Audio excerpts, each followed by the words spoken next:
Ketone body का formation होता है, ठीक है। तो कीटोन बॉडीज़ 3 होती हैं, एसीटोन, एसीटो एसीटेट और बीटा हाइड्रोक्सी ब्यूटायरेट, ठीक है।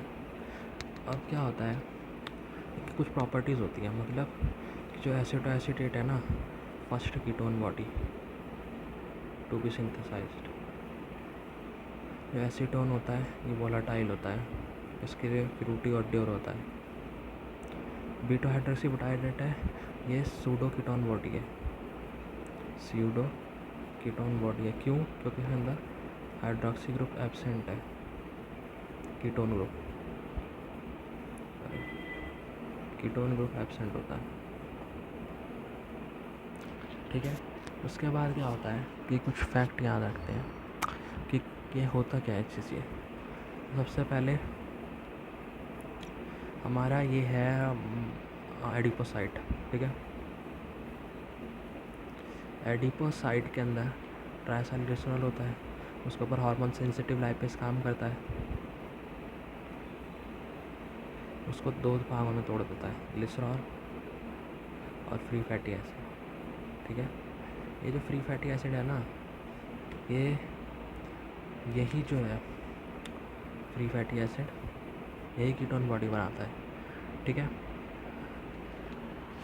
कीटोन बॉडी मेजरली बनती है लीवर के अंदर।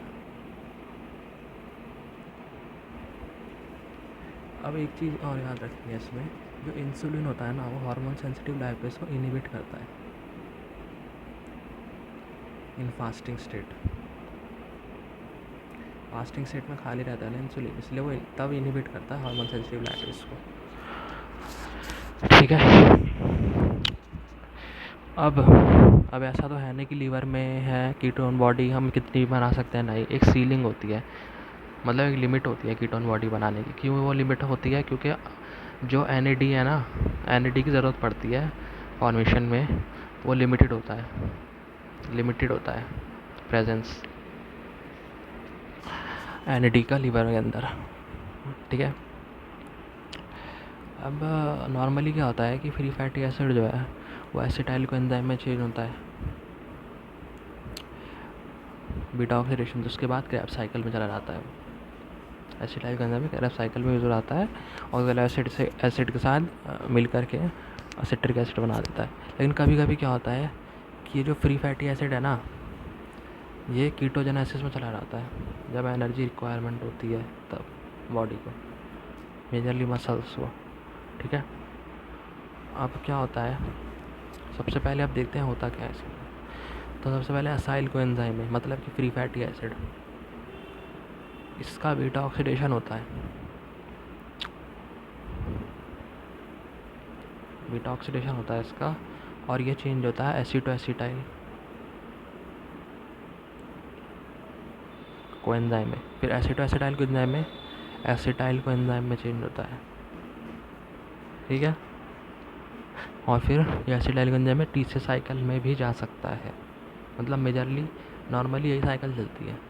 लेकिन क्या होता है कभी कभी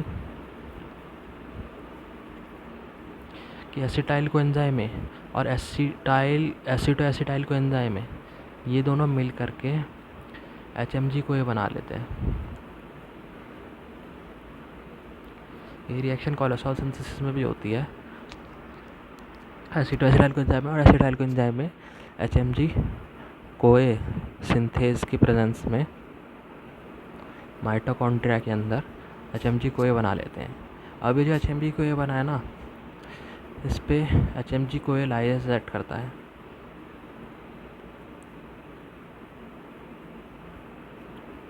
और इसको कंपोनेंट्स में तोड़ देता है, मतलब एसिटो एसिटेट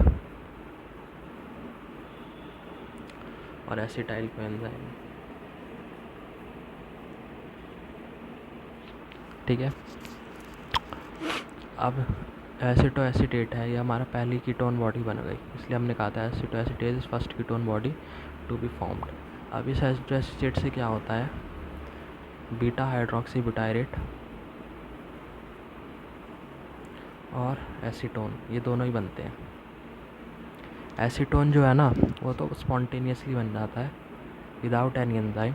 लेकिन जो एसिड एसिड से बीटा हाइड्रोक्सी ब्यूटायरेट है उसके लिए हमें beta hydroxy butyrate dehydrogenase enzyme की यूज़ होता है।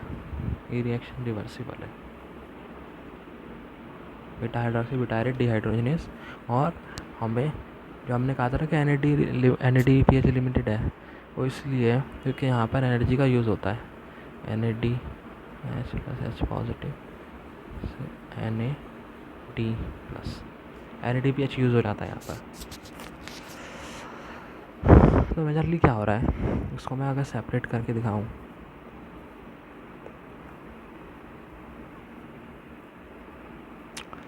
ये जो है ये नॉर्मली होता है बॉडी के अंदर, ठीक है, नॉर्मली होता है। एसाइल एंजाइम में जो है फ्री फैटी एसिड वो एसिड एसाइल एंजाइम में चेंज हो जाएगा, बीटा ऑक्सीडेशन से फिर वो एसिटाइल एंजाइम में चेंज हो जाएगा और फिर वो TCA साइकिल में चला जाएगा। लेकिन जब एनर्जी रिक्वायरमेंट होती है तब क्या होता है, एसिड एसाइल एंजाइम और एसिटाइल एंजाइम दोनों मिलकर के HMG को सिंथेसिस के प्रेजेंट में माइटोकॉन्ड्रिया के अंदर HMG को बना देते हैं। फिर HMG को लाइजेस HMG को एसिटाइल एंजाइम में एसिड एसिड में तोड़ता है। फिर एसिड एसिड से बीटा हाइड्रोक्सी ब्यूटायरेट और एसीटोन बन जाता है। एसीटोन स्पॉन्टेनियस बनता है। बीटा हाइड्रोक्सी ब्यूटायरेट के लिए beta hydroxy butyrate dehydrogenase enzyme लगता है, उसके लिए एक NADPH का यूज़ भी होता है।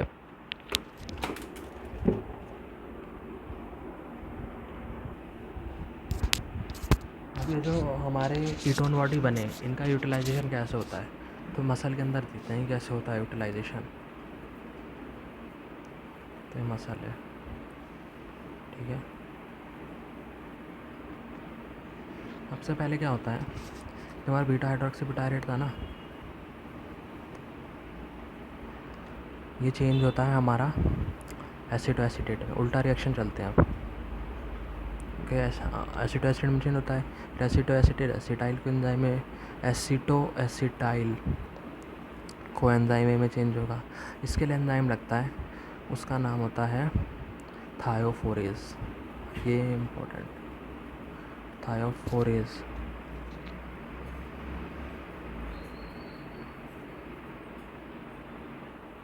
थायोफोरेज का दूसरा नाम होता है सक्सिनाइल कोएंजाइम में एसिटो एसिटेट ट्रांसफरेज। अब इसका ये नाम क्यों होता है ये अभी समझेंगे। तो फिर क्या होता है, एसिटो एसिटाइल कोएंजाइम में जो बना वो जाता है बीटा ऑक्सीडेशन में। फिर बीटा ऑक्सीडेशन से बनता है एसिटाइल कोएंजाइम में, ठीक है। अब एसिटाइल कोएंजाइम में बन गया, उसके बाद क्या होता है,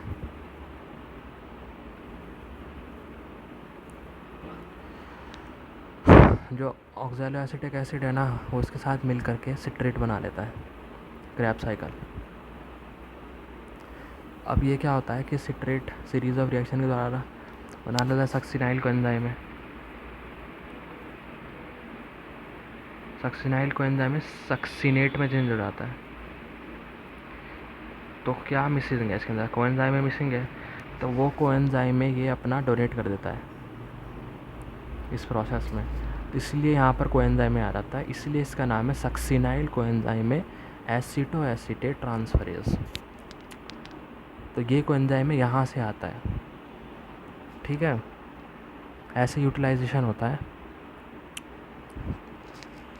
ठीक है। एक क्रैब साइकिल से फिर एनर्जी मिल जाती है इसको, एसिटाइल कोएंजाइम में बन गया ना, फिर यहाँ से एनर्जी मिल जाती है मसल को। अब क्या होता है कि ये जो रिएक्शन है ये मसल में हो रही है, क्यों हो रही है, क्योंकि यहाँ पर थायोफोरेज एंजाइम प्रेजेंट है। कीटोन बॉडी ना कभी भी माइटोकॉन्ड्रिया में यूटिलाइज नहीं हो सकते। क्यों नहीं हो सकते, क्योंकि वहाँ पर थायोफोरेज एब्सेंट होता है, एब्सेंट होता है। इसलिए कीटोन बॉडी माइटोकॉन्ड्रिया में यूटिलाइज नहीं हो सकते। वो एक्स्ट्रा हेपेटिक मतलब कि लीवर में यूटिलाइज नहीं हो सकते, माइटोकॉन्ड्रिया लीवर में यूटिलाइज नहीं हो सकते, इसलिए वो एक्स्ट्रा हेपेटिक टिश्यू में यूटिलाइज होता है कीटोन बॉडी, ठीक है। अब दूसरी चीज़ क्या है कि जो टाइप 2 डायबिटीज़ मेलाइटस होता है उसके अंदर हाइपर इंसुलिनीमिया होता है, इंसुलिन ज़्यादा होता है ना। उससे क्या होता है कि कीटोजेनेसिस को इनहिबिट करता है। कीटोजेनेसिस को इनहिबिट करेगा तो इससे कंडीशन होती है, उसका नाम होता है non ketotic hyperosmolar coma, मतलब कीटोन बॉडी नहीं होंगी यूरिन के अंदर, हाइपर ऑस्मोलर होगा यूरिन, और कोमा क्योंकि एनर्जी नहीं मिल पा रही है। ठीक है, कीटोन बॉडी क्यों नहीं होगी? क्योंकि कीटोजेनेसिस इनहिबिट हो रही है, इंसुलिन ज़्यादा है, हाइपर इंसुलिनीमिया है। टाइप 2 डायबिटीज़ मेलाइटस में non ketonic hyperosmolar coma होता है, कीटोन बॉडी नहीं पाई जाती है यूरिन के अंदर। अब नेक्स्ट हम देखते हैं कि टाइप 1 डायबिटीज़ मेलाइटस के अंदर डायबिटिक कीटोएसिडोसिस होगी। डायबिटिक कीटोएसिडोसिस कभी भी टाइप 2 डायबिटीज़ मेलाइटस में नहीं हो सकती, टाइप 1 डायबिटीज़ मेलाइटस के अंदर ही होती है। ठीक है, कीटोजेनेसिस कब कब होती है बॉडी के अंदर? अब ये हमने पढ़ तो लिया कीटोजेनेसिस हो गया, कब कब होती है? तो 3 कंडीशन मेनली होती है, starvation, diabetic ketoacidosis, diabetes mellitus type 1, और क्रोनिक